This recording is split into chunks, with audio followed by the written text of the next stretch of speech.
ಗೌರಿಬಿದನೂರು ನಗರದ ಹೊರವಲಯದಲ್ಲಿರುವ ಸಾರ್ವಜನಿಕ ಆಸ್ಪತ್ರೆ ಹಾಗೂ ತಾಯಿ ಮಕ್ಕಳ ಆಸ್ಪತ್ರೆಯ 2ನೇ ಮಹಡಿಯಿಂದ ಕಾಮಗಾನಹಳ್ಳಿ ಗ್ರಾಮದ ಗಂಗಾಧರಪ್ಪ ಅನಿತಾ ದಂಪತಿಗಳ ಮಗ 5 ವರ್ಷದ ದಿಲೀಪ್ ಆಸ್ಪತ್ರೆಯಲ್ಲಿ ಆಟವಾಡುವ ಮೂಲಕ ಲಿಫ್ಟ್ ಮೂಲಕ 2ನೇ ಮಹಡಿಗೆ ಹೋಗಿ ದಿಕ್ಕು ತೋಚದೆ ಮಹಡಿ ಮೇಲಿಂದ ಕೆಳಗೆ ಬಿದ್ದಿರುವ ಘಟನೆ ನಡೆದಿದೆ. ಅದೃಷ್ಟವಶಾತ್ ಮಗುವಿಗೆ ಸಣ್ಣಪುಟ್ಟ ಗಾಯಗಳಾಗಿದ್ದು ಹೆಚ್ಚಿನ ಚಿಕಿತ್ಸೆಗಾಗಿ ಬೆಂಗಳೂರಿಗೆ ರವಾನಿಸಲಾಗಿದೆ.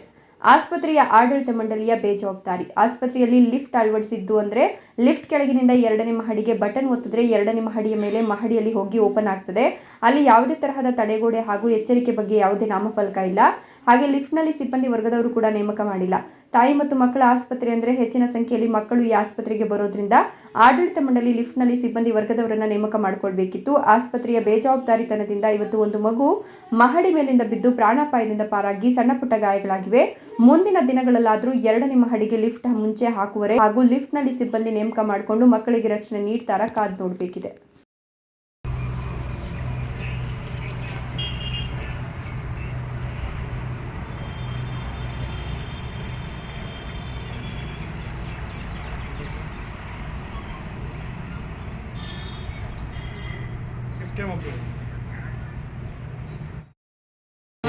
ಕಾಮಗಾನಹಳ್ಳಿ ಚಿಕ್ಕ ಮಗನ ಅಡ್ಮಿಟ್ ಮಾಡಿದ್ವಿ. ಅವನ್ನ ನಿದ್ದೆ ಬಂತ ಮಲಗಿಸ್ತಾ ಇದ್ದೆ. ಇವನು ಬಾರ ಅಂದ್ರೆ ಬಂದಿಲ್ಲ, ಇಲ್ಲಿ ಕುತ್ಕೊಂಡಿರ್ತೀನಮ್ಮ ಅಂತಂದ. ಇರ್ತಾನೆ ಬಿಡು ಅಂತ ಹೇಳ್ಬಿಟ್ಟು ನಾವು ಚಿಕ್ಕ ಮಗನ ಮಲಗಿಸ್ತಾ ಇದ್ವಿ. ಅವ್ನು ಜ್ವರ ಬಂದಿತ್ತು, ಮಲಗಿಸ್ತಾ ಇದ್ದೆ. ಅಷ್ಟಾಗ ಅವ್ನ ಮಗನ ಮಲಗಿಸ್ ಬರೋಷ್ಟ್ರಾಗ ಹಿಂಗಾಗಿದೆ. ಎಲ್ಲ ನೀವು ತೋರ್ಸಕ್ಕೆ ಬಂದಿದ್ರಿ, ಇಲ್ಲ ಅಡ್ಮಿಟ್ ಆಗಿದ್ರಿ ನೀವು? ಚಿಕ್ಕ ಮಗುನ ಇನ್ನೊಬ್ಬನ ಹಂಗೆ ಅಡ್ಮಿಟ್ ಮಾಡಿದ್ವಿ. ಮನೇಲಿ ಇರೋ ಅಂತ ಇರಲಿಲ್ಲ, ಅದಕ್ಕೆ ಇಲ್ಲಿ ಬಂದು ಇಲ್ಲಿದ್ದ ಆಟ ಆಡ್ಕೊಂಡು ಇರ್ತಿದ್ದೆ. ಯಾವಾಗೂ ಇಲ್ಲೇ ಮನೆ ಮೇಲೆ ಅದು ಹೆಂಗೋದ್ ನಾವು ನೋಡಿಲ್ಲ. ಹೋಗ್ಬಿಟ್ಟು ಹಂಗಾಗಿದೆ. ಮಗು ಹೆಸರನಕ್ಕ?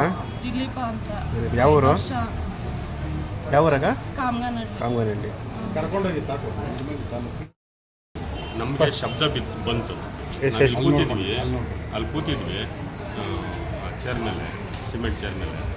ಟಪ್ ಟಪ್ ಅಂತ 2 ಥರ ಸೌಂಡ್ ಬಂತು. 2 ಥರ ಸೌಂಡ್ ಬಂದಾಗ ನಾವು ಎದ್ದೋದ್ವಿ, ಏನಪ್ಪ ಏನೋ ಬಿದ್ದೈತೇನೋ ಅಂತ. ಅಲ್ಲೋಗಿ ನೋಡಿದ್ರೆ ಮಗು ಪಾಪ ಕೆಳಗಡೆ ಬಿದ್ದೈತೆ. ತಿರ್ಗಾ ನಾನು ಬೋರ್ಡ್ ಬಂದು ಸಿಸ್ಟರ್ಗೆಲ್ಲ ಕೂತ್ಕೊಂಡೆ. ಪಾಪ ಬೋರ್ಡ್ ಬಂದರೆ ಅವರು ಇದು ತೊಳ್ಳಗಾಡಿನ ತೊಳ್ಕೊಬಂದು ಅವಾಗ ಎತ್ಕೊಬಂದು ಮಾಡಿದೆ. ಅಷ್ಟೇ ಟೈಮ್ ನೋಡ್ಕೊಂಡಿಲ್ಲ ಅಂದರೆ ಪಾಪ ಮಗು ಇರ್ತಿರಲಿಲ್ಲ. ಅಷ್ಟೊಂದು ಹೇಳಕ್ಕೆ ನಾನು. ಏನಾಗಿದೆ ಸರ್ ನಿಮ್ಮ ಪ್ರಕಾರ ಮಗುಗೆ ಏನಾಗಿದೆ ಸರ್? ಈಗ ಸೇಫ್ ಇದೆ. ಒಳ್ಳೆ doctor at A time treatment ಮಾಡೋದು ಸಾಕು. ಅದೊಂದು